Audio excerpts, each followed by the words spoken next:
زمان.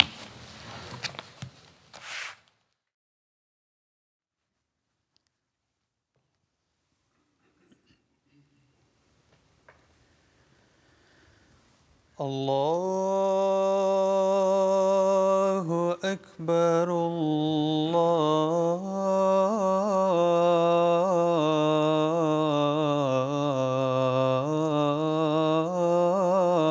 الله أكبر الله أكبر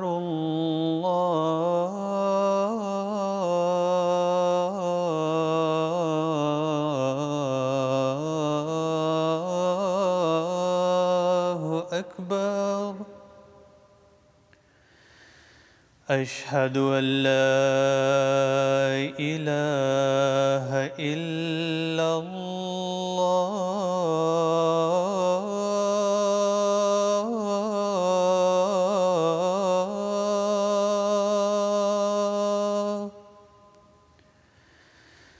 أشهد أن لا إله إلا الله.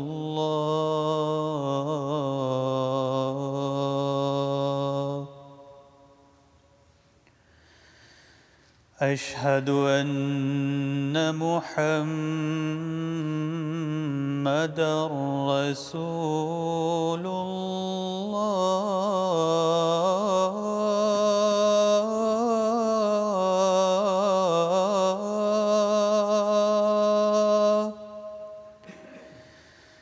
أشهد أن محمدًا رسول الله.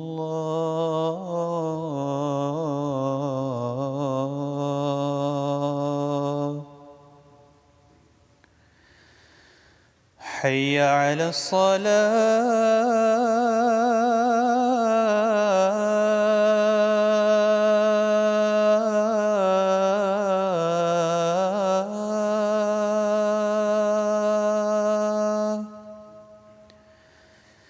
حي على الصلاة.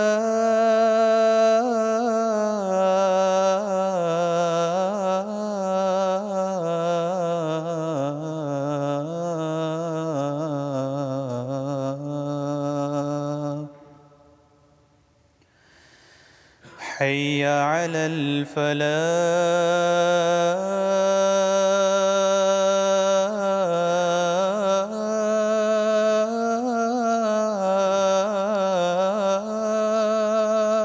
الفلاح.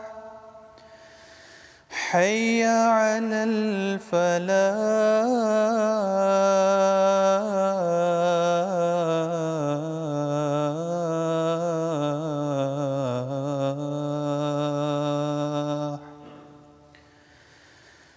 الله أكبر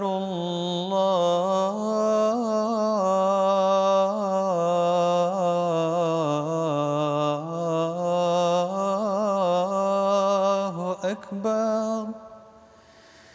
لا إله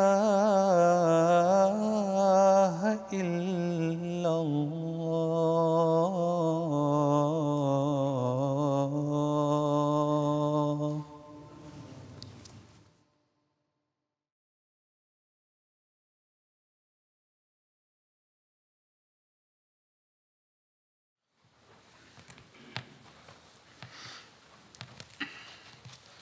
السلام علیکم ورحمۃ اللہ.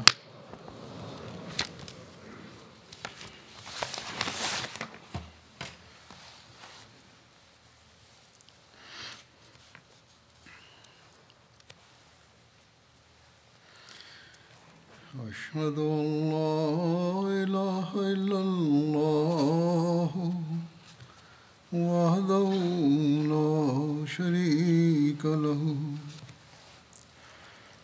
وأشهد أن محمدًا عبده ورسوله. أما بعد فأعوذ بالله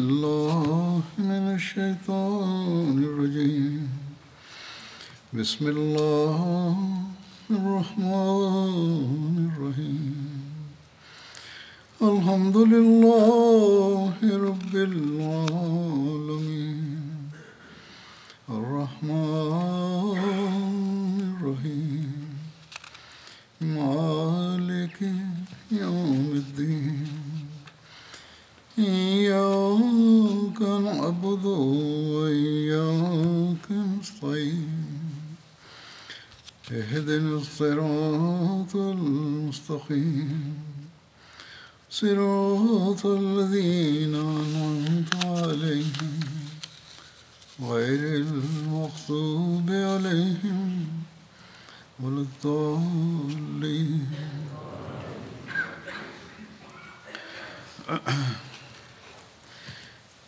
حضرت صلی اللہ علیہ وسلم کی زندگی کے بعض واقعات جو بدر کے موقع پر یا اس کے فوری بعد تھے ان کا تذکرہ ہو رہا تھا. ان واقعات میں حضرت صلی اللہ علیہ وسلم کی حضرت عائشہ سے شادی کا بھی ذکر ہے، اس لیے یہاں یہ بیان کر دیتا ہوں.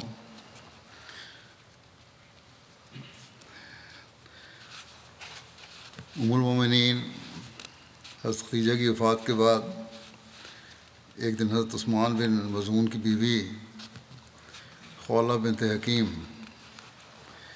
نے رسول اللہ صلی اللہ علیہ وسلم کی خدمت میں حاضر ہو کر عرض کیا کہ اے اللہ کے رسول، کیا آپ شادی نہیں کرنا چاہتے؟ آپ نے پوچھا کس سے؟ کہتی ہیں اگر آپ صلی اللہ علیہ وسلم چاہیں تو کنواری سے بھی کر سکتے ہیں، اور آپ کا ارادہ بیوہ سے شادی کا ہو تو ایسا بھی ہو سکتا ہے. آپ نے فرمایا کہ کنواری کون ہے؟ تو بتایا گیا کہ عائشہ بنت ابو بکر. پھر نبی صلی اللہ علیہ وسلم نے پوچھا کہ بیوہ کون ہے؟ عرض کی کہ وہ سودا بنت زمع ہے، وہ آپ پر ایمان لا چکی ہیں اور آپ کی اتباع بھی اختیار کر چکی ہیں. رسول اللہ صلی اللہ علیہ وسلم نے حضرت خولہ سے فرمایا جاؤ اور ان دونوں کے گھر والوں سے میرے متعلق بات کرو. رسول اللہ صلی اللہ علیہ وسلم سے اجازت ملنے پر حضرت خولہ وہاں سے نکلیں اور پہلے حضرت ابوبکر صدیق کے گھر حضرت عائشہ کے رشتے کی بات کرنے کے لیے گئیں. گھر پر حضرت ابوبکر تو موجود نہیں تھے، البتہ ان کی اہلیہ حضرت ام رومان موجود تھیں.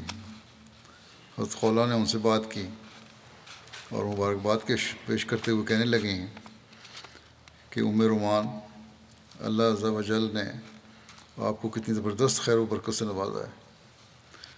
انہوں نے پوچھا کہ وہ خیر و برکت کیا ہے؟ حضرت خولہ نے بتایا کہ مجھے رسول اللہ صلی اللہ علیہ وسلم نے عائشہ سے نکاح کا پیغام دے کر بھیجا ہے. ام رومان نے کہا کہ پھر ابوبکر کے آنے کا انتظار کرو.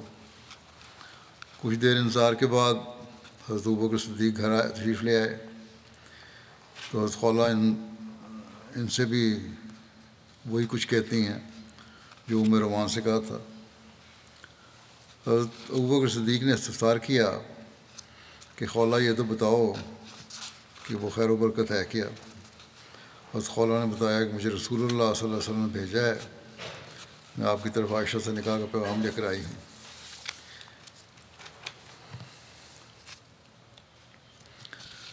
یہ سن کے حضرت ابوبکر صدیق نے کہا کہ کیا عائشہ سے آپ کا نکاح ٹھیک ہے؟ آپ کے بھائی کی بیٹی ہے. ان کو خیال آیا.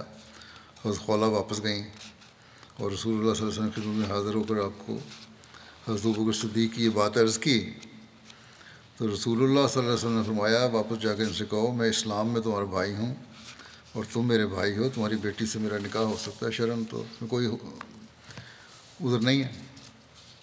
چنانچہ حضرت خولہ واپس گئیں اور حضرت ابوبکر سے یہ بات کی تو انہوں نے کہا کہ انتظار کرو. وہ باہر نکل گئے. حضرت ام رومان نے کہا مطعم بن عدی نے اپنے بیٹے کا عائشہ کے لیے ذکر کیا تھا. اللہ کی قسم ابوبکر نے کبھی کوئی عہد نہیں کیا جس کی انہوں نے عرض شکنی کی ہو. چنانچہ حضرت ابوبکر مطعم بن عدی کے پاس گئے اور اس کے پاس اس کی بیوی ام الفتح بھی تھی۔ اس خاتون نے کہا، اے ابن قحافہ، اگر ہم تمہارے ہاں اپنے بیٹے کی شادی کر دیں تو ہو سکتا ہے کہ تم اسے اپنے اس دین میں داخل کر لو جس میں تم ہو۔ حضرت ابوبکر نے مطعم بن عدی سے کہا، کیا تم بھی اسی طرح کہتے ہو؟ میاں بیوی دونوں سے پوچھا۔ اس نے کہا کہ جیسا اس نے کہا ہے وہی میں بھی کہتا ہوں۔ حضرت ابوبکر مطعم کے پاس سے آئے اور اللہ نے ان کے دل سے اس وعدہ کے بارے میں سب انقباض دور کر دیا۔ جب یہ بات اس نے کر دی کہ ہم مسلمان تو نہیں ہو سکتا ہمارا بیٹا، تو پھر وہ رشتہ ختم ہو گیا، اور انقباض یہ دور ہو گیا۔ اس کا وعدہ کیا تھا کہ اگر تم رشتہ بھیجو گے تو ہم کریں گے، وہ بھی ختم ہو گئی بات۔ پھر انہوں نے حضرت خولہ سے کہا، میری طرف سے رسول اللہ صلی اللہ علیہ وسلم کو پیغام پہنچا دو۔ چنانچہ حضرت خولہ نے آپ کو پیغام پہنچایا اور آپ حضرت صلی اللہ علیہ وسلم نے حضرت عائشہ سے شادی کی۔ یہ واقعہ مسند احمد بن حنبل میں درج ہے۔ حضرت عائشہ نے بیان فرمایا کہ رسول اللہ صلی اللہ علیہ وسلم نے شادی کے بعد فرمایا، تم مجھے رویا میں 2 مرتبہ دکھائی گئی قبل اس کے کہ میں تم سے شادی کرتا۔ میں نے فرشتے کو دیکھا، اس نے تمہیں ریشم کے ایک ٹکڑے میں اٹھایا ہوا تھا۔ ایک دوسری روایت میں ہے کہ اس نے کہا کہ یہ آپ کی زوجہ مطہرہ ہیں۔ میں نے اسے کہا کہ کپڑا ہٹاؤ۔ اس نے کپڑا ہٹایا تو کیا دیکھا کہ وہ تم ہو۔ میں نے خیال کیا کہ اگر یہ اللہ کی طرف سے ہے تو وہ اسے پورا کر دے گا۔ پھر تم مجھے رویا میں دکھائی گئی، وہ تمہیں ریشم کے ایک ٹکڑے میں اٹھائے ہوئے تھا۔ میں نے کہا کپڑا اٹھاؤ تو اس نے کپڑا ہٹایا، کیا دیکھا کہ وہ تم ہو۔ پھر میں نے یہی کہا کہ اگر یہ اللہ کی طرف سے ہے تو اسے پورا کر دے گا۔ یہ روایت بخاری میں درج ہے حضرت عائشہ کے حوالے سے۔ صحابہ کے حالات پر مشتمل کتاب الاستیاب میں حضرت عائشہ کی ایک روایت ہے، ایک مرتبہ حضرت ابوبکر نے رسول اللہ صلی اللہ علیہ وسلم سے عرض کیا، یا رسول اللہ صلی اللہ علیہ وسلم، آپ اپنی اہلیہ کی رخصتی کیوں نہیں کرا لیتے؟ عائشہ سے رشتہ تو ہو گیا تھا لیکن رخصتی نہیں ہوئی تھی۔ حضرت ابوبکر نے خود عرض کیا کہ رشتے رخصتی کیوں نہیں کرتے؟ آپ صلی اللہ علیہ وسلم نے فرمایا کہ مہر کی رقم میری کی وجہ سے۔ حضرت ابوبکر نے آپ کو 12.5 اوقیہ دیا، ایک اوقیہ 40 درہم کے برابر ہے، اور آپ صلی اللہ علیہ وسلم نے یہ مال ہمارے یہاں بھجوا دیا، یعنی مہر۔ شادی کے وقت حضرت عائشہ کی عمر کے بارے میں بھی مورخین اور سیرت نگاروں میں بات کے راویوں کے بیان کی وجہ سے اختلاف پیدا ہو گیا، اور غیر بھی اس سے بڑے اعتراضات اٹھاتے رہتے ہیں۔ مگر اصولی بات یہ ہے کہ عائشہ کی جب شادی ہوئی تو عمر کے اعتبار سے کسی بھی قسم کی کوئی انوکھی بات نہیں تھی کہ وہاں کے لوگوں کے درمیان کوئی سوال یا اعتراض پیدا ہوتا۔ اگر حیرت انگیز طور پر کوئی غیر معمولی بات ہوتی تو منافقین یا مخالفین ضرور اعتراضات کی بھرمار کر دیتے، لیکن کسی بھی کتاب میں کوئی ایسا اعتراض مذکور نہیں ہے۔ جن کتب میں حضرت عائشہ کی عمر کی غیر معمولی چھوٹی کر کے بیان ہوئی ہے، حضرت عائشہ کی عمر غیر معمولی چھوٹی کر کے بیان ہوئی ہے، اس کے بارے میں حکم و عدل حضرت اقدس مسیح موعود علیہ السلام ان کو بے سروپا اقوال قرار دیتے ہیں۔ فرماتے ہیں کہ حضرت عائشہ کا 9 سال ہونا تو صرف بے سروپا اقوال ہیں، کس اقوال میں آیا ہے، کسی حدیث یا قرآن سے ثابت نہیں ہوتا۔ حضرت مرزا بشیر احمد صاحب نے حضرت عائشہ کی رخصتی کی تفصیلات بیان کرتے ہوئے لکھا ہے کہ حضرت خدیجہ کی وفات کے بعد حضرت صلی اللہ علیہ وسلم نے عائشہ صدیقہ رضی اللہ عنہا کے ساتھ شادی فرمائی۔ یہ سن نبوی کا 10واں سال اور شوال کا مہینہ تھا، اور اس وقت حضرت عائشہ کی رشتہ جب کیا تھا 7 سال تھی، مگر معلوم ہوتا ہے کہ ان کی نشو و نما اس وقت بھی غیر معمولی طور پر اچھی تھی، ورنہ کوئی وجہ نہیں تھی کہ خولہ بنت حکیم کو جو ان کے نکاح کی محرک بنی تھیں حضرت صلی اللہ علیہ وسلم کی شادی کے لیے ان کی طرف خیال جاتا۔ لیکن بہرحال ابھی وہ بالغ نہیں ہوئی تھیں، اس لیے اس وقت نکاح تو ہو گیا مگر رخصتانہ نہیں ہوا۔ اور وہ بدستور اپنے والدین کے پاس مقیم رہیں۔ ہجرت کے دوسرے سال جب کہ ان کی شادی پر 5 سال گزر چکے تھے نکاح پہ، اور ان کی عمر 12 سال تک وہ بالغ ہو چکی تھیں، چنانچہ حضرت ابوبکر نے آن صلی اللہ علیہ وسلم کی خدمت میں حاضر ہو کر رخصتانہ کی تحریک کی، جس پر آپ نے مہر کی ادائیگی کا انتظام کیا، اور ماہ شوال 2 ہجری میں حضرت عائشہ اپنے والدین کے گھر سے رخصت ہو کر حرم نبی میں داخل ہوئیں۔ یہ مرزا بشیر احمد صاحب کی تحقیق ہے، لیکن بعض مورخین کی عمر ہے اس سے زیادہ بھی بیان کی جاتی ہے۔ شادی کے وقت حضرت عائشہ کی والدہ مدینہ کے مضافات میں ایک جگہ اسنو نامی مقیم تھیں، چنانچہ انصار کی عورتوں نے وہاں جمع ہو کر حضرت عائشہ کو رخصتانہ کے لیے راستہ کیا، اور پھر حضرت صلی اللہ علیہ وسلم خود وہاں تشریف لے گئے، اور اس کے بعد حضرت عائشہ اپنے گھر سے رخصت ہو کر حرم نبی میں داخل ہو گئیں۔ حضرت مرزا بشیر احمد صاحب حضرت عائشہ کی خصوصیات بیان کرتے ہوئے لکھتے ہیں کہ باوجود صغر سنی کے، چھوٹی عمر ہونے کے، حضرت عائشہ کا ذہن اور حافظہ غضب کا تھا، اور حضرت صلی اللہ علیہ وسلم کی تعلیم و تربیت کے ماتحت انہوں نے نہایت سرعت کے ساتھ حیرت انگیز طور پر ترقی کی، اور دراصل اس چھوٹی عمر میں ان کو اپنے گھر میں لے آنے سے آپ کی غرض یہی تھی کہ آپ شروع سے ہی اپنے منشا کے مطابق ان کی تربیت کر سکیں، اور انہیں آپ کی صحبت میں رہنے کا لمبے سے لمبا عرصہ مل سکے، اور وہ اس نازک اور عظیم الشان کام کے اہل بنائی جا سکیں جو ایک شار نبی کی بیوی پر عائد ہوتا ہے۔ چنانچہ آپ صلی اللہ علیہ وسلم اس منشا میں کامیاب ہوئے، اور حضرت عائشہ نے مسلمان خواتین کی اصلاح اور تعلیم و تربیت کا وہ کام سر انجام دیا جس کی نظیر تاریخ عالم میں نہیں ملتی۔ احادیث نبوی کا ایک بہت بڑا اور بہت ضروری حصہ حضرت عائشہ ہی کی روایات پر مبنی ہے، حتیٰ کہ ان کی روایتوں کی کل تعداد 2210 تک پہنچتی ہے۔ ان کے علم و فضل اور تفقہ فی دین کا یہ عالم تھا کہ بڑے بڑے جلیل القدر صحابہ ان کا لوہا مانتے اور ان سے فیض حاصل کرتے تھے، حتیٰ کہ حدیث میں آتا ہے کہ حضرت صلی اللہ علیہ وسلم کے بعد صحابہ کو کوئی علمی مشکل ایسی پیش نہیں آئی کہ اس کا حل حضرت عائشہ کے پاس نہ مل گیا ہو۔ اور عروہ بن زبیر کا قول ہے کہ میں نے کوئی شخص علم قرآن اور علم میراث اور علم حلال و حرام اور علم فقہ اور علم شعر اور علم طب اور علم حدیث سے عرب اور علم انصاب میں عائشہ سے زیادہ عالم نہیں دیکھا۔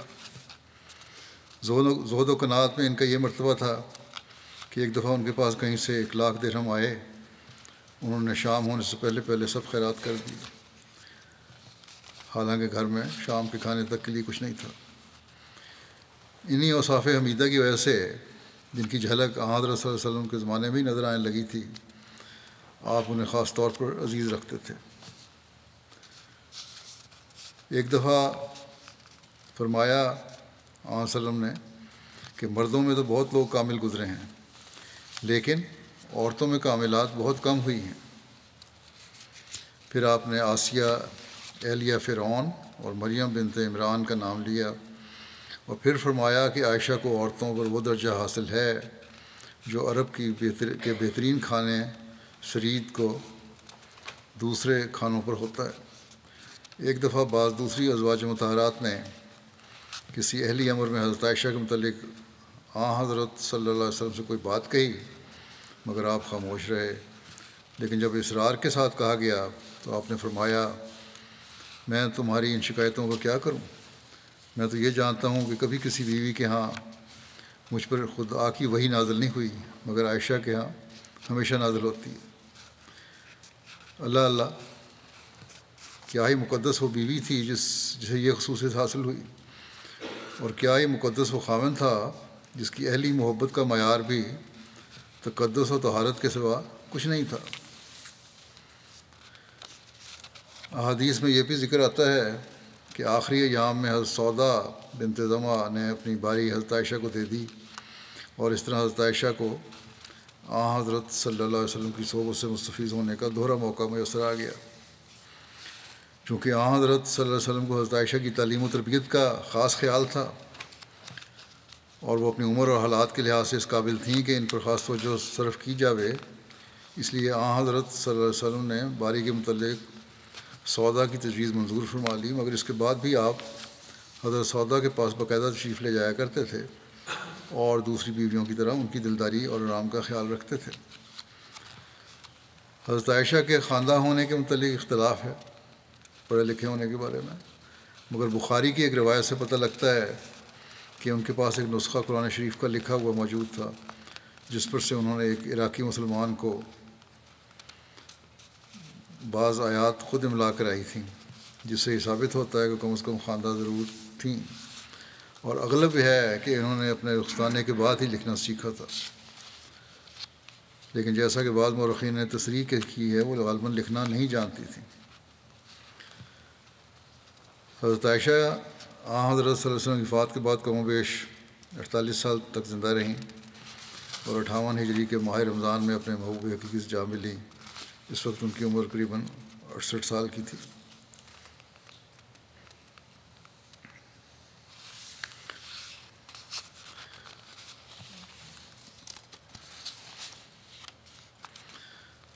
پھر ایک واقعہ جو فوری حضرت صلی اللہ علیہ وسلم کی زندگی میں ہوا بدر کے فوری بعد، وہ آپ کی بیٹی کا ہے، حضرت زینب کا، جو مکہ میں تھیں اور پھر وہ مدینہ تشریف لائیں۔ حضرت صلی اللہ علیہ وسلم کے داماد ابو العاص بن ربیع بھی غزوہ بدر میں مسلمانوں کے ہاتھ قید ہوئے۔ ان کی بیوی حضرت زینب مکے میں تھیں۔ انہوں نے وہ ہار اپنے شوہر کے فدیہ میں بھیجا جو ان کی والدہ حضرت ختیجہ نے ان کی شادی کے موقع پر بیٹی کو پہنایا تھا۔ یہ فدیہ لے کر آنے والا ابو العاص کا بھائی عمر بن ربیع تھا۔ حضرت صلی اللہ علیہ وسلم نے جب یہ ہار دیکھا تو آپ بہت زیادہ دلگیر اور افدیدہ ہو گئے۔ پھر آپ نے صحابہ سے فرمایا، اگر تم مناسب سمجھو تو زینب کے قیدی کو رہا کر دو اور اس کا یہ ہار بھی واپس کر دو۔ صحابہ نے عرض کیا، ضرور یا رسول اللہ۔ چنانچہ ابو العاص کو رہا کر دیا گیا، حضرت زینب کا ہار بھی لوٹا دیا گیا، مگر حضرت صلی اللہ علیہ وسلم نے ابو العاص کو اس شرط پر رہا کیا کہ مکے جاتے ہی وہ حضرت زینب کو اجازت دیں گے کہ وہ مدینہ کو ہجرت کر سکیں۔ ابن اسحاق کا بیان ہے کہ رہائی کے بعد ابو العاص جب مکہ پہنچا تو رسول اللہ صلی اللہ علیہ وسلم نے زید بن حارثہ اور ایک انصاری کو بھیجا کہ تم بطن یاجج میں ٹھہرو۔ بطن یاجج جو ہے یہ مکہ سے 8 میل کے فاصلے پر مقام ہے۔ یہاں تک کہ زینب تمہارے پاس سے گزرے تو تم اس کے ساتھ ہو جاؤ اور اسے میرے پاس لے آؤ۔ چنانچہ وہ فوراً روانہ ہو گئے۔ یہ واقعہ غزوہ بدر کے قریباً 1 ماہ بعد رونما ہوا۔ ابو العاص نے مکہ پہنچ کر حضرت زینب کو آپ کے پاس جانے کی اجازت دے دی تو وہ زاد راہ تیار کرنے لگیں۔ حضرت زینب بیان کرتی ہیں کہ میں زاد راہ سفر کی تیاری میں مصروف تھی کہ ہند بنت عتبہ نے مجھے کہا، اے بنت محمد صلی اللہ علیہ وسلم، مجھے معلوم ہوا ہے کہ تو اپنے والد کے پاس جانا چاہتی ہے۔ تو میں نے اسے طرح دیتے ہوئے ٹال دیا۔ یہ سن کر اس نے کہا، اے بنت عم، ایسا وطیرہ اختیار نہ کر۔ اگر تمہیں سامان کی ضرورت ہے جو سفر میں تمہارے کام آئے، یا مال کی ضرورت ہے جس کے ذریعے سے تو اپنے باپ کے پاس پہنچ جائے، تو میرے پاس تیری ضرورت کا سارا سامان موجود ہے۔ مجھ سے ان کی باز نہ رکھو۔ خواتین کے دلوں میں وہ رنج و ملال نہیں ہوتا جو مردوں کے دلوں میں ہوتا ہے۔ حضرت زینب نے کہا کہ میرا خیال ہے کہ اس نے یہ بات خلوص سے کہی تھی، مگر میں اس سے خائف تھی، اس لیے میں نے اسے طرح دے دی، وہاں نہ کر دیا۔ ابن اسحاق نے بیان کیا ہے کہ حضرت زینب نے سفر کی تیاری کی، اور جب وہ اپنے سفر کی تیاری سے فارغ ہو گئیں تو ابو العاص کے بھائی کنانہ بن ربیع نے سواری پیش کی۔ اب سوار ہو گئیں اور کنانہ نے اپنی کمان اور ترکش ساتھ لے لیا اور ان کو دن کی روشنی میں اس حال میں لے کر چل پڑا کہ حضرت زینب اپنے ہودج میں تھیں۔ قریش میں یہ بات جب موضوع بحث بنی تو وہ ان کی تلاش میں چل پڑے اور چلتے چلتے ذی طوا میں ان کو پا لیا۔ ذی طوا بھی مکہ کے ایک مشہور وادی ہے اور مسجد حرام سے نصف میل کے فاصلے پر ہے۔ بہرحال سب سے پہلے ان کی طرف حبار بن اسود فہری آیا اور اس نے نیزے سے سواری کو ڈرا دیا، اور حضرت زینب جو کہ حاملہ تھیں ان کا حمل ضائع ہو گیا، اور ان کا دیور تیر نکال کر بیٹھ گیا اور اعلان کر دیا، جو میرے قریب آئے گا ان تیروں کا نشانہ بنے گا۔ ایک روایت میں یہ بھی آتا ہے کہ حبار نے سواری کو نیزہ چبھایا تو اس سے حضرت زینب ایک پتھر پر گر گئیں، جبکہ وہ حاملہ تھی، اس طرح ان کا جنین ساقط ہو گیا۔ بہرحال اس میں یہ واقعہ دیکھ کے لوگ ان کے پاس سے لوٹ آئے۔ پھر ابو سفیان اور اوسائے قریش آئے اور اس کو کہا کہ جوان تیر مت چلا حتیٰ کہ ہم تم سے بات چیت کر لیں۔ چنانچہ وہ تیر اندازی سے رک گئے اور ابو سفیان نے کہا تم نے ٹھیک نہیں کیا، کھلے عام خاتون کو لے کر چلا ہے، حالانکہ تو ہماری جان کی مصیبت اور محمد صلی اللہ علیہ وسلم کے کارنامے کو خوب جانتا ہے۔ جب تو محمد صلی اللہ علیہ وسلم کی بیٹی کو اعلانیہ اور کھلے عام لے جائے گا تو لوگ سمجھیں گے کہ یہ ہماری ذلت اور رسوائی کا موجب ہے اور ہماری کمزوری اور ناتوانی کے باعث ہے۔ کہنے لگا کہ مجھے زندگی کی قسم ہمیں اس کو روکنے کی قطعاً کوئی ضرورت نہیں اور اس کے خلاف کوئی جوش و جذبہ بھی نہیں ہے، لیکن اچھی صورت یہ ہے کہ تم اس کو واپس لے چلو۔ جب حالات بہتر اور پرسکون ہو جائیں اور لوگ سمجھیں کہ ہم نے اس کو واپس لوٹا لیا ہے تو اس کو چپکے سے اس کے باپ کے پاس لے جاؤ۔ پھر کنانہ نے اس منصوبے پر عمل کیا۔ بقول ابن اسحاق حضرت زینب 2-4 روز مکے میں مقیم رہیں، یہاں تک کہ جب چامگوئیاں ختم ہو گئیں تو رات کو چپکے سے حضرت زینب کو حضرت زید اور ان کے ساتھی کے سپرد کر دیا۔ وہ حضرت زینب کو رسول اللہ صلی اللہ علیہ وسلم کے ہاں رات کی تاریکی میں لے آئے۔ امام بہقی نے حضرت عائشہ سے حضرت زینب کے مکہ سے آنے کا واقعہ بیان کر کے کہا ہے کہ رسول اللہ صلی اللہ علیہ وسلم نے حضرت زید بن حارثہ کو اپنی انگوٹھی دے کر مکہ روانہ کیا کہ زینب کو اپنے ہمراہ لے آئے۔ چنانچہ اس نے اپنی حکمت و دانائی سے انگوٹھی ایک چرواہے کو دی اور اس نے حضرت زینب کو پہنچا دی۔ حضرت زینب یہ انگوٹھی دیکھ کر پہچان گئیں تو اس سے پوچھا تجھے یہ کس نے دی ہے؟ اس نے بتایا مکے سے باہر ایک آدمی نے مجھے دی ہے۔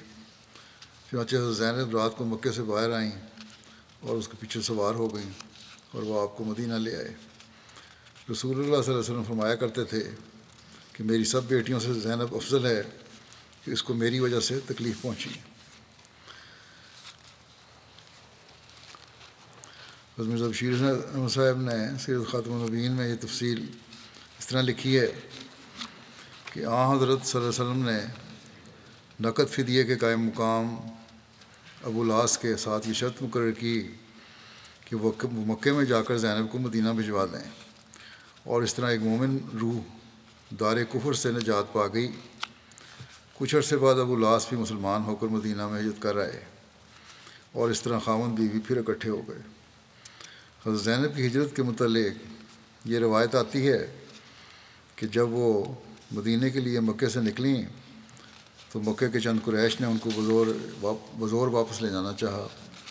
جب انہوں نے انکار کیا تو ایک بدبخت حبار بن اسود نامی نے نہایت وحشیانہ طریق پر ان پر نیزے سے حملہ کیا، جس کے ڈر اور صدمے کے نتیجے میں انہیں اسقاط ہو گیا، بلکہ اس موقع پر ان کو کچھ ایسا صدمہ پہنچ گیا کہ اس کے بعد ان کی صحت کبھی بھی پورے طور پر بحال نہیں ہوئی، اور بالآخر انہوں نے اسی کمزوری اور ضعف کی حالت میں بے وقت انتقال کیا۔ یہ اتنا ہی اس میں بیان کروں گا۔ اس وقت میں ایک دعا کے لیے بھی کہنا چاہتا ہوں۔ جو آج کل کے دنیا کے حالات ہیں ان کے بارے میں، گزشتہ چند دنوں سے حماس اور اسرائیل کی جنگ چل رہی ہے، جس کی وجہ سے اب دونوں طرف کے شہری، عورتیں، بچے، بوڑھے بلا امتیاز مارے جا رہے ہیں یا مارے گئے ہیں۔ اسلام تو جنگی حالات میں بھی عورتوں، بچوں اور کسی طرح بھی جنگ میں حصہ نہ لینے والوں کے قتل کی اجازت نہیں دیتا، اور اس کو حضرت صلی اللہ علیہ وسلم نے اس بات کی حضرت صلی اللہ علیہ وسلم نے بڑی سختی سے ہدایت بھی فرمائی ہے۔ دنیا یہ کہہ رہی ہے، اور حقائق بھی کچھ ہیں ایسے، کہ اس جنگ میں پہل حماس نے کی اور اسرائیلی شہریوں کے بلا امتیاز قتل کے مرتکب ہوئے، قطع نظر اس کے کہ اسرائیلی فوج اس طرح پہلے کتنے معصوموں کو، فلسطینیوں کو قتل کرتی رہی ہے۔ مسلمانوں کو بہرحال اسلامی تعلیم کے مطابق عمل کرنا چاہیے۔ اسرائیلیوں نے کیا، فوجوں نے، ان کا فعل ہے، اور اس کے اور طریقے سے حل کرنے کے۔ اگر کوئی جائز لڑائی ہے تو فوج سے تو ہو سکتی ہے، عورتوں، بچوں اور بے ضرر لوگوں سے نہیں۔ بہرحال اس لحاظ سے حماس نے جو قدم اٹھایا وہ غلط تھا، اس کا نقصان زیادہ ہوا، فائدہ کم۔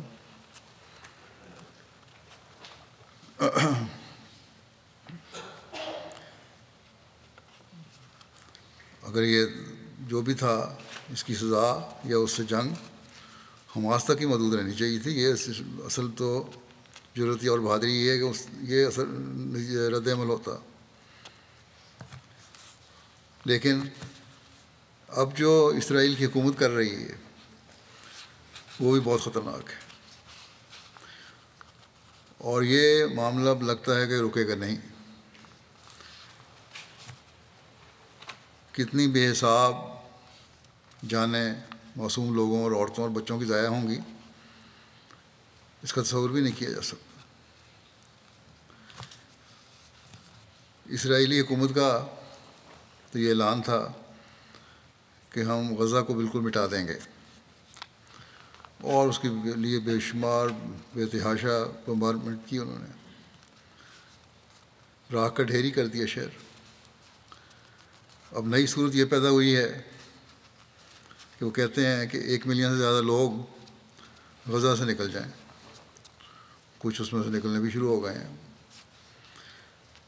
اس پر شکر ہے کہ مری مری آواز سے ہی صحیح، لیکن کچھ آواز تو UN والوں کی طرف سے نکلی ہے کہ یہ انسانی حقوق کی پامالی ہوئی ہے اور یہ غلط ہوگا، اور اس سے بہت مشکلات پیدا ہوں گی، اور اسرائیل کو اپنے اس حکم کو پہ سوچنا چاہیے، بجائے اس کے کہ سختی سے اس کو کہیں کہ یہ غلط ہے۔ درخواست ہی کر رہے ہیں ابھی بھی۔ بہرحال ان معصوموں کا کوئی قصور نہیں جو جنگ نہیں کر رہے۔ اگر دنیا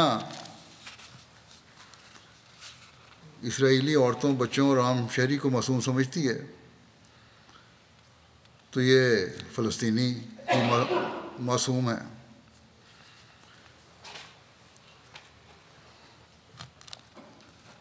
ان اہل کتاب کی تو اپنی تعلیم بھی یہ کہتی ہے کہ اس طرح کا تو غارت جائز نہیں ہے۔ مسلمانوں پر اگر الزام ہے کہ انہوں نے غلط کیا تو اپنے گریبان میں بھی جھانکیں یہ لوگ۔ بہرحال ہمیں بہت دعا کی ضرورت ہے۔ فلسطین کے سفیر نے یہاں ٹی وی میں انٹرویو دیا، غالباً BBC کو، اور سوال کرنے والے کے جواب میں کہا کہ حماس ایک ملیٹنٹ گروپ ہے، حکومت نہیں ہے، اور فلسطین کی حکومت کا اس سے کوئی تعلق نہیں ہے۔ لیکن ساتھ ہی یہ سوال بھی اٹھایا، اور ان کی یہ بات درست ہے کہ اگر حقیقی انصاف قائم کیا جاتا تو یہ باتیں نہ ہوتی۔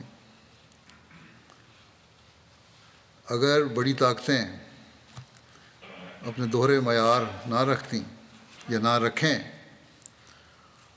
تو اس قسم کی بد امنی اور جنگیں دنیا میں ہو ہی نہیں سکتی. بس ان دوہرے معیاروں کو ختم کرو تو جنگیں خود بخود ختم ہو جائیں گی.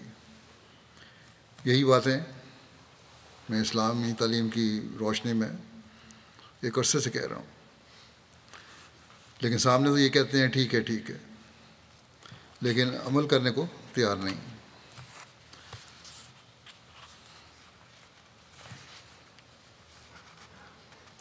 اب تمام بڑی طاقتیں یا مغربی طاقتیں انصاف کو ایک طرف کر کے فلسطینیوں پر سختی کے لیے اکٹھی ہو رہی ہیں اور ہر طرف سے فوجوں کی بھجوانے کی باتیں ہو رہی ہیں.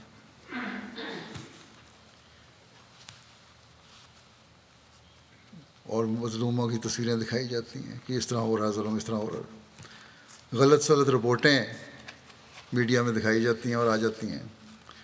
ایک دن یہ خبر آتی ہے کہ اسرائیلی عورتوں اور بچوں کا یہ حشر ہو رہا ہے، ان کی یہ بری حالت ہو رہی ہے. اگلے دن پتہ چلتا ہے کہ وہ اسرائیلی نہیں تھے، وہ تو فلسطینی تھے، لیکن اس کی میڈیا میں کوئی معذرت نہیں ہوتی اور کوئی ہمدردی کا لفظ ان کے لیے نہیں کہا جاتا.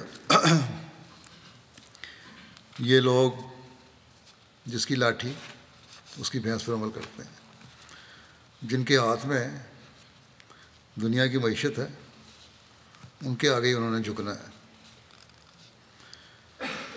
اگر جائزہ لیا جائے تو لگتا ہے کہ بڑی طاقتیں جنگ بھڑکانے پر تلی ہوئی ہیں بجائے اس کو ٹھنڈا کرنے کے. جنگ ختم کرنا نہیں چاہتی ہیں لوگ. پہلی جنگ عظیم کے بعد جنگوں کے خاتمے کے لیے بڑی طاقتوں نے لیگ آف نیشنز بنائی، لیکن انصاف کے تقاضے پورے نہ کرنے اور اپنی برتری قائم رکھنے کی وجہ سے یہ ناکام ہو گئی اور دوسری جنگ عظیم ہوئی اور 7 کروڑ سے زیادہ جانیں کہتے ہیں ضائع ہوئیں. اب یہی حال UN کا ہو رہا ہے.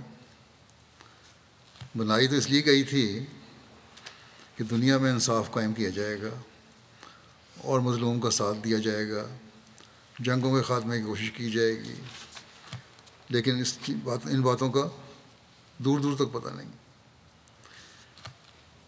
اپنے مفادات کوئی ہر کوئی دیکھ رہا ہے. اب جو اس بے انصافی کی وجہ سے جنگ ہوگی اس کے نقصان کا تصور ہی عام آدمی نہیں کر سکتا، اور یہ سب بڑی طاقتوں کو پتہ ہے کہ کتنا شدید نقصان ہوگا. لیکن پھر بھی انصاف قائم کرنے میں کوئی توجہ نہیں ہے اور توجہ دینے پر کوئی تیار بھی نہیں ہے. ایسے حالات میں مسلمان ملکوں کو کم از کم ہوش کے ناخن لینے چاہیے، اپنے اختلافات مٹا کر اپنی وحدت کو قائم کرنا چاہیے. اگر مسلمانوں کو یہ ہدایت اللہ تعالیٰ نے اہل کتاب سے تعلقات بہتر کرنے کے لیے دی ہے کہ تعالوا الی کلمۃ سواء بیننا و بینکم، اس کلمے کی طرف آ جاؤ جو ہمارے اور تمہارے درمیان مشترک ہے، اللہ تعالیٰ کی ذات ہے. تو مسلمان جن کا کلمہ مکمل طور پر ایک ہے کیوں اختلافات ختم کر کے اکٹھے نہیں ہو سکتے؟ بس سوچیں اور اپنی وحدت کو قائم کریں، اور یہی دنیا سے فساد دور کرنے کا ذریعہ ہو سکتا ہے. اور انصاف کے تقاضے پورے کرنے کے لیے مظلوم کے حقوق ہر جگہ قائم کرنے کے لیے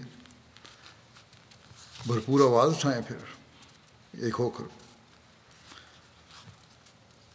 ایک ہوں گے، وحدت ہوگی تو آواز میں بھی طاقت ہوگی، ورنہ معصوم مسلمانوں کی جانوں کے ضائع ہونے کے یہ لوگ ذمہ دار ہوں گے، وہ مسلمان حکومتیں ذمہ دار ہوں گی۔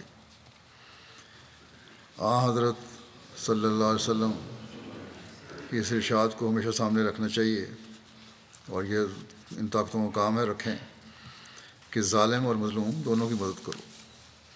بس اس اہم بات کو سمجھیں۔ اللہ تعالیٰ مسلمان حکومتوں کو بھی عقل اور سمجھ دے، اور ایک ہو کر انصاف قائم کرنے والے بنیں، اور دنیا کی طاقتوں کو بھی عقل اور سمجھ دے کہ دنیا کو تباہی میں ڈالنے کے بجائے دنیا کو تباہی سے بچانے کی کوشش کریں، اور اپنی اناؤں کی تسکین کو اپنا مقصد نہ بنائیں۔ ہمیشہ انہیں یاد رکھنا چاہیے کہ جب تباہی ہوگی تو یہ طاقتیں ہی محفوظ نہیں رہیں گی۔ بہرحال ہمارے پاس تو دعا ہی کا ہتھیار ہے، اسے ہر احمدی کو پہلے سے بڑھ کر استعمال کرنا چاہیے۔ غزہ میں بعض احمدی گھرانے بھی گھرے ہوئے ہیں، اللہ تعالیٰ انہیں بھی محفوظ رکھے، اور سب معصوموں مظلوموں کو وہ جہاں بھی ہیں محفوظ رکھے۔ اللہ تعالیٰ حماس کو بھی عقل دے، اور یہ لوگ خود اپنے لوگوں پر ظلم کرنے کے ذمہ دار نہ بنیں، اور نہ کسی پر ظلم کریں۔ اسلامی تعلیم کے مطابق جو ہے حکم، اس کے مطابق اگر جنگیں کرنی بھی ہیں تو اس طرح کریں۔ کسی قوم کی دشمنی بھی ہمیں انصاف سے دور کرنے والی نہ ہو، یہی اللہ تعالیٰ کا حکم ہے۔ اللہ تعالیٰ بڑی طاقتوں کو بھی توفیق دے کہ وہ دونوں طرف انصاف کے تقاضے پورے کرتے ہوئے امن قائم کرنے والی بنے، یہ نہیں کہ ایک طرف جھکاؤ ہو جائے اور دوسری طرف کا حق مارا جائے، ظلم و زیادتی میں بڑھنے والی نہ ہوں۔ اللہ تعالیٰ کرے کہ ہم دنیا میں امن و سلامتی دیکھنے والے ہوں۔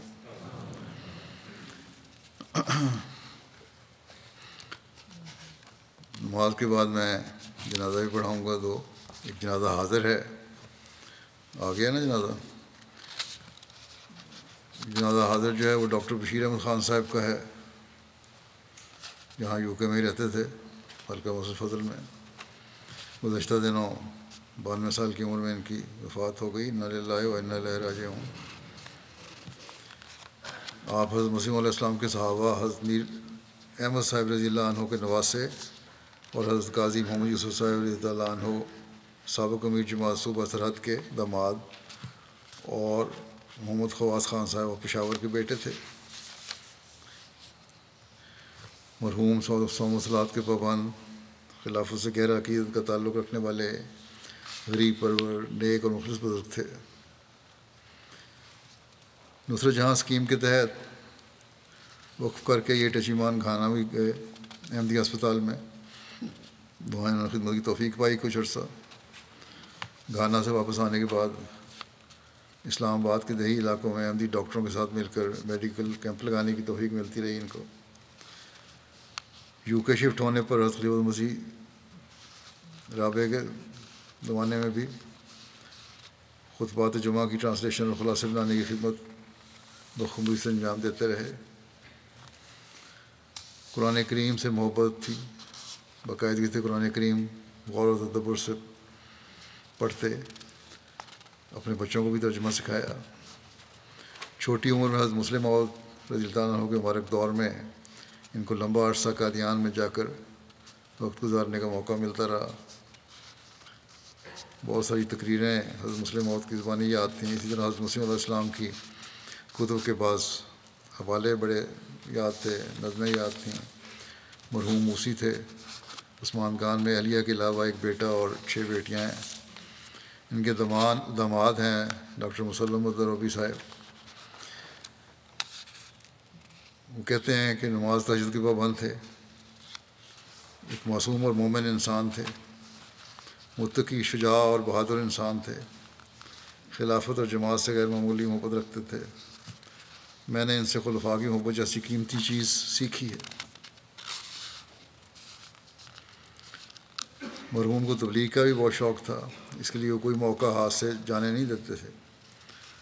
مسلم صاحب کہتے ہیں کہ جب میں سیریا اور اردن میں تھا اور مرحوم جب بھی میرے پاس تشریف لاتے تو میں دیکھتا کہ بہت جلد میرے ہمسایوں کے اچھے دوست بن جاتے، نیز میرے گارڈز یا ملازمین وغیرہ سے بہت اچھا تعلق بنا لیتے، ان کو احمدیت کے بارے میں بتاتے رہتے۔ ان کی اہلیہ زبیدہ صاحبہ کہتی ہیں کہ خلافت ثالثہ کے دور میں نصر جہاں اسکیم کے تحت ان کو مغربی افریقہ جانے کا حکم ہوا اور کامل اطاعت کے ساتھ فوری طور پہ تیار ہو گئے۔ اس کی کہتے ہیں اتنی جلدی تیار ہوئے کہ مجھے بھی اس کی بڑی حیرت ہوئی۔ ہماری بیٹی کہتے ہیں 2 ماہ کی تھی، لیکن آپ نے کہا کہ امام کا حکم ہے فوری تیاری کی جائے۔ چنانچہ ہم 4 بچوں کے ساتھ روا پہنچے، حضور رحمہ اللہ سے ملاقات ہوئی، ہدایت حاصل کی اور واپس بنو آ کر چھٹی کی درخواست دی اور دعائیں بھی مانگنی شروع کر دیں، کیونکہ اس وقت پابندیاں تھیں حکومت کی طرف سے ڈاکٹروں کو باہر جانے پر۔ لیکن بہرحال اور بھٹو صاحب کا دور تھا، وہ ان کو اجازت مل گئی اور یہ چلے گئے۔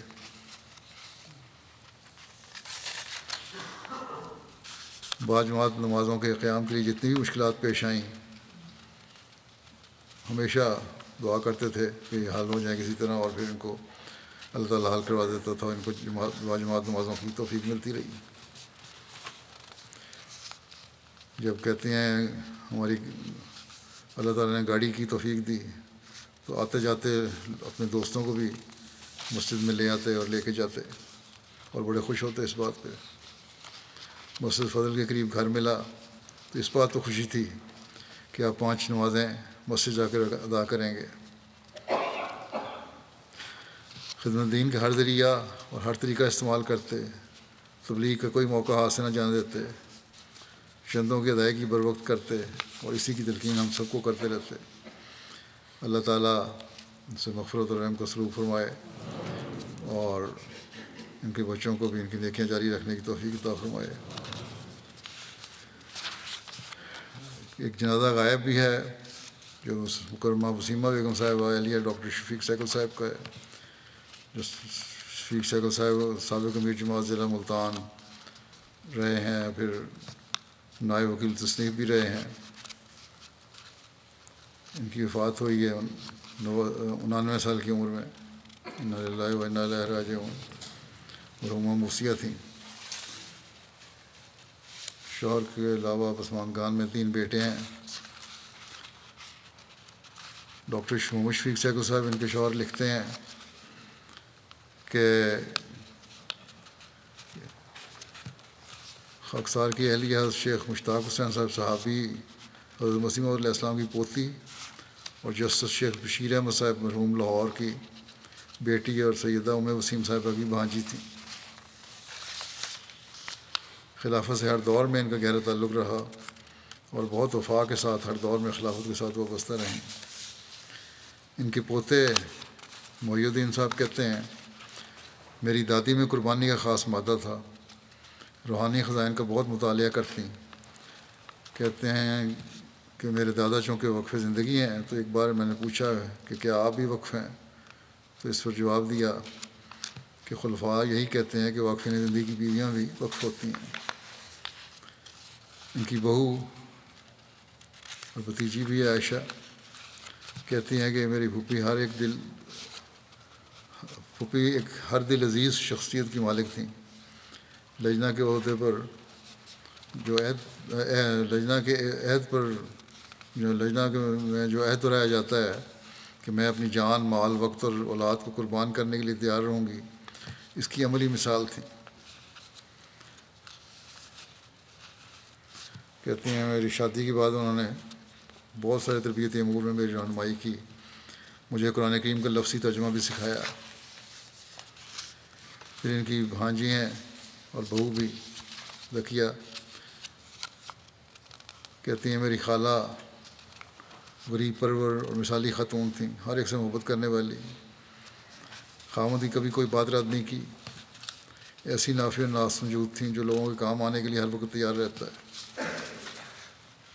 ان کی ہمشیرہ ہیں نعیمہ جمیل صاحبہ، وہ کہتے ہیں میری ماں کی طرح شفیق تھیں، میں بیوہ ہو گئی 50 سال کی عمر میں، تو ان کو اللہ تعالیٰ نے میرے لیے فرشتہ بنا دیا، ہمیشہ ہر طرح سے میری مدد کی اور رہنمائی کی۔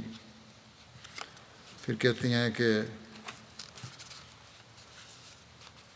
عبادت گزار تو تھیں، حقوق العباد میں بھی کئی بچوں کی شادی کی ذمہ داری اٹھائی، کسی غریب دیہاتی کو بھی اپنے سے کمتر نہیں سمجھا، محتاج ملازمین کی مالی معاونت کی بھرپور کوشش کرتی تھی۔ اللہ تعالیٰ ان سے مغفرت اور رحمت کو سلوک فرمائے، ان کی اولاد کو بھی ان کی نیکیاں جاری رکھنے کی توفیق عطا فرمائے۔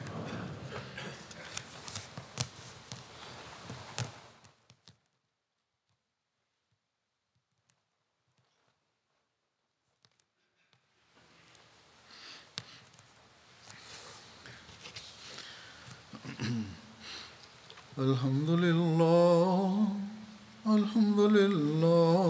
نحمده ونستعينه ونستغفره ونؤمن به ونتوكل عليه ونعوذ بالله من شرور أنفسنا ومن سيئات أعمالنا، من يهده الله فلا مضل له ومن يضلل فلا هادي له، ونشهد أن لا إله إلا الله ونشهد أن محمدا عبده ورسوله۔